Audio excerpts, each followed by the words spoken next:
다 같이 신앙 고백드림으로써 2021년 8월 21일 토요일 새벽 예배 주님 앞에 올려드리시겠습니다. 전능하사 천지를 만드신 하나님 아버지를 내가 믿사오며 그 외아들 우리 주 예수 그리스도를 믿사오니 이는 성령으로 잉태하사 동정녀 마리아에게 나시고 본디오 빌라도에게 고난을 받으사 십자가에 못 박혀 죽으시고 장사한 지 사흘 만에 죽은 자 가운데서 다시 살아나시며 하늘에 오르사 전능하신 하나님 우편에 앉아 계시다가 전이로서 산자와 죽은 자를 심판하러 오시리라. 성령을 믿사오며 거룩한 공예와 성도가 서로 교통하는 것과 죄를 사하여 주시는 것과 몸이 다시 사는 것과 영원히 사는 것을 믿사옵나이다. 아멘. 찬송가 302장 찬송 올려드리시겠습니다.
오늘 우리에게 주시는 하나님의 말씀은 로마서 4장 4절 말씀입니다. 로마서 4장은 아브라함의 믿음과 그로 말미암은 언약이라는 제목이 붙어 있습니다. 오늘은 3절로부터 5절까지 말씀을 봉독하시겠습니다. 성경이 무엇을 말하느냐? 아브라함이 하나님을 믿음에 그것이 그에게 의로 여겨진 바 되었느니라. 일하는 자에게는 그 삭시 은혜로 여겨지지 아니하고 보수로 여겨지거니와 일을 아니할지라도 경건하지 아니한 자를 의롭다 하시는 일을 믿는 자에게는 그의 믿음을 의로 여기시나니. 아멘. 기도드리시겠습니다. 하나님 아버지, 로마서를 통하여서 우리의 믿음을 증진시키려 하시는 하나님의 뜻을 깨닫습니다. 감사합니다. 고맙습니다. 로마서 말씀을 전하고 들을 때에 성령님께서 주관하여 주셔서 깨달아지는 역사가 있게 하시고 그 말씀을 나의 삶에 적용할 수 있게 하여 주시옵시며 이 말씀이 우리의 삶의 열매로 맺어질 수 있도록 주관하여 주시고 이끌어 주시옵소서. 예배의 시종, 하루 일과의 시종, 나의 삶의 시종을 주님 앞에 맡겨오며 예수님의 이름으로 기도드리옵나이다. 아멘. 일하는 자에게는 그 삭시, 보수, 이제 개역 한글에는 빚이라고 기록되어져 있습니다. 그것을 일하는 자에게 그 삭스를 보수, 빚으로 여기신다고 말씀하셨습니다. 일꾼에게 있어서 품삯은 당연한 것입니다. 여기서 일꾼은 채권자, 즉 빚쟁이의 위치에 있게 되고, 사용주는 그 임금에 대해서 채무자, 빚진 자의 위치에 있게 됩니다. 그래서 사용주는 항상 고용한 일꾼에 대해 채무, 빚을 갚아야 하는 책임이 있는 것입니다. 바울은 이러한 평범한 사실을 통해 아브라함의 믿음이 하나님의 은혜임을 보여주려 하고 있습니다. 즉, 만약 아브라함이 행위로 의롭다함을 입었다면 하나님은 아브라함에게 빚을 진 채무자의 입장이 되고, 아브라함을 옳다고 인정하는 것이 지극히 당연한 일이요, 나아가서 아브라함으로부터 진 빚을 갚는 결과밖에 되지 않으며, 아브라함이 옳다함을 받는 것이 아브라함에게는 큰 자랑거리가 된다는 것입니다. 그러나 만약 아브라함이 어떤 행위가 아닌 하나님을 믿는 믿음에 의해 옳다함을 받았다면 이는 아브라함의 노력과는 무관한 것이기 때문에 결국 하나님의 은혜가 되며, 아브라함은 더 이상 그의 믿음을 자랑할 수 없다는 것입니다. 결국 바울은 본문에서 아브라함의 믿음은 그의 공로가 아니라 하나님의 은혜임을 강조하고 있습니다. 한편 여기에 기록된 헬라어 일하다는 동사나 삭시라는 명사, 보수라는 단어들은 모두 당시에 채무관계에 사용되던 법률적인 용어로서 의무와 은혜의 차이를 명료하게 밝혀주고 있습니다. 이러한 성경을 바탕으로 하여 값없이 주시는 은혜라는 제목으로 하나님의 말씀을 상고하시겠습니다. 기독교인들에게 있어서 최대의 관심사는 구원입니다. 신앙의 궁극적인 목표가 개인의 구원이기 때문입니다. 그래서 초대교회로부터 구원의 문제는 모든 신학적 논쟁의 쟁점이 되었습니다. 그 내용은 바로 구원을 얻음이 행함 때문인가, 은혜로 말미암음인가 하는 것입니다. 여기에 대해 바울 사도는 본문을 통해서 은혜라고 결론을 내립니다. 바울 사도는 일하지 않는 자에게 삭슨 은혜라는 비유를 들어 인간이 구원에서 아무 역할도 하지 않았기 때문에 구원은 은혜라고 선언하는 것입니다. 그럼 과연 구원은 은혜인가를 물음에 대해서 성경은 어떻게 대답하는지 구체적으로 살펴보시겠습니다. 값없이 주시는 은혜를 받고 누리기 위해서는 첫째로 유대인들의 구원관을 먼저 알아야 하겠습니다. 전통적으로 유대인들에게 가장 중요한 것은 율법입니다. 그들은 율법을 지키는 자는 하나님의 백성이 되고 하나님의 심판의 날에 구원을 얻을 수 있다고 생각했습니다. 그 근거가 출애굽기 19장 5절로 6절입니다. 함께 봉독하시겠습니다. 세계가 다 내게 속하였나니 너희가 내 말을 잘 듣고 내 언약을 지키면 너희는 모든 민족 중에서 내 소유가 되겠고 너희가 내게 대하여 제사장 나라가 되며 거룩한 백성이 되리라. 아멘. 그래서 그들은 율법의 세부적인 사항까지 준수하고자 노력했으며 율법을 어기는 자에게는 엄한 벌을 내렸습니다. 따라서 율법을 잘 준수하는 사람은 누구나 당연히 구원을 얻을 것이라고 인정했으며 그런 사람은 사람들 앞에서 자신을 자랑할 수도 있었습니다. 결국 유대인들은 자신의 행함을 통해 구원을 얻고자 했기 때문에 자신이 얻는 구원은 일한 사람이 그 품삯을 받듯이 당연한 것이라고 생각한 것입니다. 그러나 이러한 사상은 유대인들로 교만의 앞잡이가 되게 했고 스스로의 의를 내세우게 했으며 율법의 형식을 강조하는 외식주의자가 되게 했습니다. 유대인들의 구원과는 자신의 행위의 보상으로 자신의 수고의 대가로 받는 품삯 같은 것이었습니다. 값없이 주시는 은혜를 누리기 위해서는 둘째로 바울의 구원관도 알아야 하겠습니다. 사도행전 22장 3절을 보면 바울은 원래 전통적인 유대인 베냐민 지파의 사람이었으며 바리새파에 속했고 가말리엘 문화에서 배워 율법에 철저한 사람이었습니다.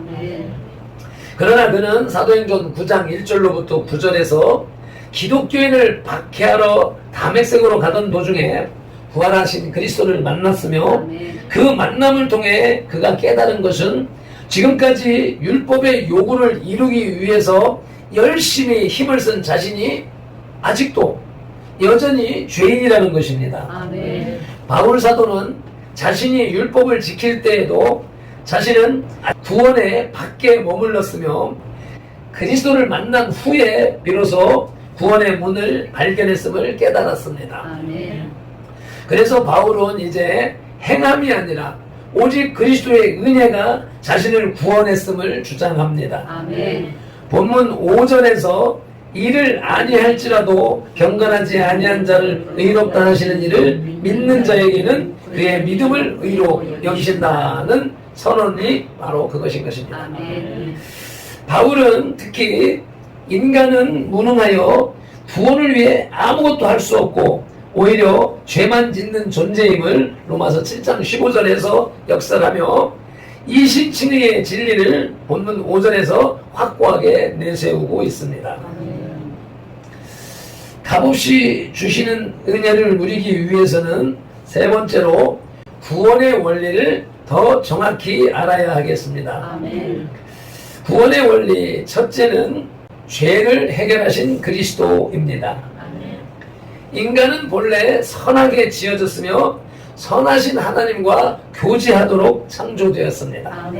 그런데 죄를 지음으로 말미암아 선하신 하나님과 함께할 수 없게 되었고 죄를 심판하시는 하나님의 진노 아래 멸망당하게 되었습니다.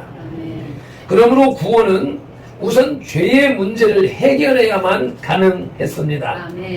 그러나 죄인인 인간의 능력으로는 죄의 문제를 해결할 수 없으므로 하나님은 친히 흠이 없으신 그리스도를 보내시고 인간의 죄를 대신 짊어지시고 죽게 하심으로 인간의 죄의 대가인 죽음에서 해방시키신 것입니다.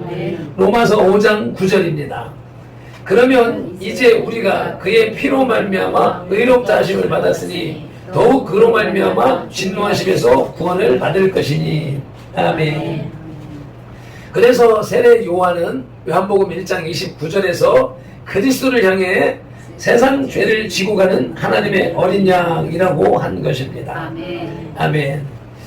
구원의 원리 첫째는 죄를 해결하신 그리스도였습니다. 구원의 원리 둘째로는 의를 완성하신 그리스도입니다. 죄의 문제는 해결했으나 아직 인간은 하나님이 주신 선한 율법을 완성해야 할 의무가 남아 있습니다. 누구든지 이 율법의 의를 이루지 않고는 구원을 얻지 못하기 때문입니다. 그러나 율법의 온전한 요구 역시 타락한 인간은 도무지 행할 수가 없습니다. 오히려 율법을 통해 인간은 죄인임을 깨닫게 될 뿐입니다. 로마서 7장 7절입니다. 그런즉 우리가 무슨 말을 하리요? 율법이 죄냐? 그럴 수 없느니라. 율법으로 말미암지 않고는 내가 죄를 알지 못하였으니 곧 율법이 탐내지 말라 하지 아니하였더라면 내가 탐심을 알지 못하였으리라. 아멘.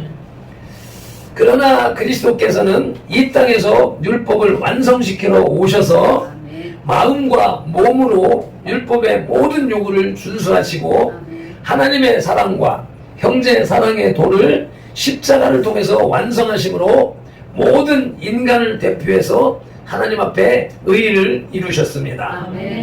그리고 그 의를 인간에게 온전히 전가시키셨습니다. 그러므로 인간은 이제 하나님의 구원을 얻게 된 것입니다. 아멘. 아멘. 구원의 원리 셋째는 믿음으로 얻는 구속입니다. 아멘. 결국 구원의 조건인 죄의 해결과 의의 완성에 있어서 인간이 한 것은 아무것도 없습니다. 아멘. 그것은 오직 그리스도께서 다 이루셨습니다. 아멘. 특히 그리스도의 구속의 효력도 그 대가를 지불한 자에게 주시는 것이 아니라 단지 그리스도께서 자신을 위해 죽으시고 부활하심을 믿는 사람들에게 값없이 거저 주시는 것입니다. 아멘. 결국 우리가 얻은 구원은 하나님께 거저 받은 은혜의 선물인 것입니다. 아멘. 성경이 요구하는 선행조차도 구원의 조건이 아니라 구원의 은혜에 감사하는 기독인의 자발적인 삶의 표현일 뿐입니다. 아멘. 그러므로 누구든지 자신이 행함을 자랑할 자는 아무도 없습니다. 아멘. 오직 주님께 무릎 꿇고 감사할 뿐입니다. 아멘. 아멘.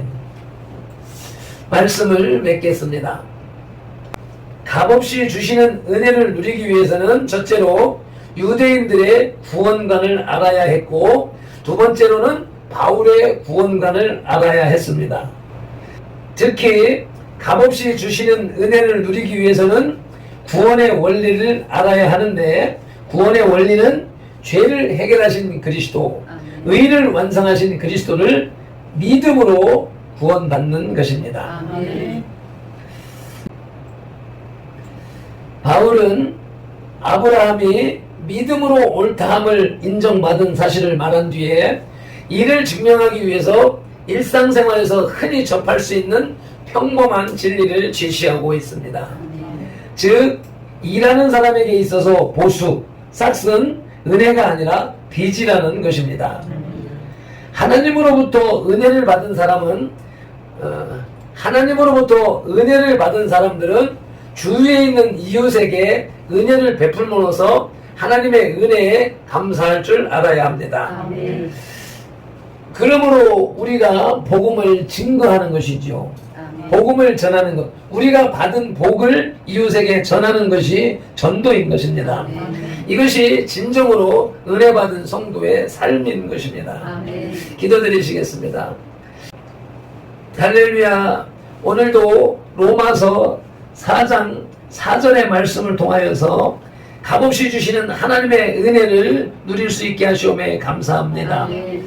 구원관에 대해서 말씀하여 주시고 아멘. 구원의 원리를 말씀하실 때에 예수님께서 죄의 문제를 해결해 주셨고 아멘. 우리의 의의 문제를 해결해 주셨기 때문에 아멘. 우리는 단순히 그 사실만은 믿기만 하면 우리가 구원을 받는다라고 하는 사실을 말씀하여 주시니 감사합니다. 아멘. 우리의 공로가 아니라 값없이 주시는 은혜요 선물이기 때문에 아멘. 우리는 아무도 자랑할 수가 없다고 말씀하셨으니 아버지 하나님, 우리가 또 겸손한 삶으로 나갈 수 있도록 도와주옵소서. 아멘. 주님으로부터 은혜의 선물로 받은 구원을 나의 형제자매 이웃들에게 전달하고 나누어 줌으로 하나님께서 주신 그 은혜를 갚는 선한 그리스도인이 될 수 있도록 은혜를 베풀어 주시옵소서. 아멘. 오늘도 말씀을 붙잡고 승리하는 삶을 살기 원하오니 아멘. 성령 하나님 천군천사 대동하시고 아멘. 인도하여 주시옵소서. 아멘. 예수님의 이름으로 기도드리옵나이다. 아멘. 아멘.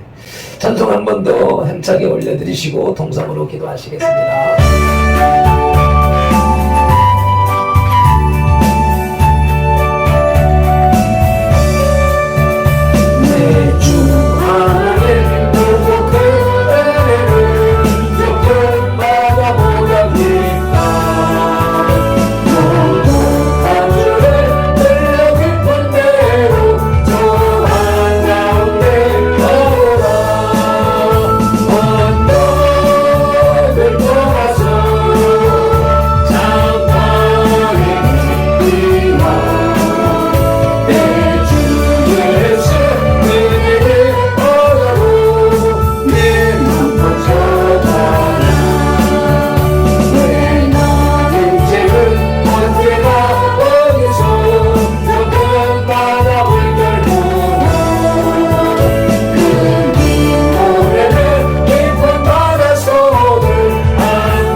말씀을 붙잡고 값없이 주시는 은혜를 받음에 감사하며 통성으로 기도드리시겠습니다. 주여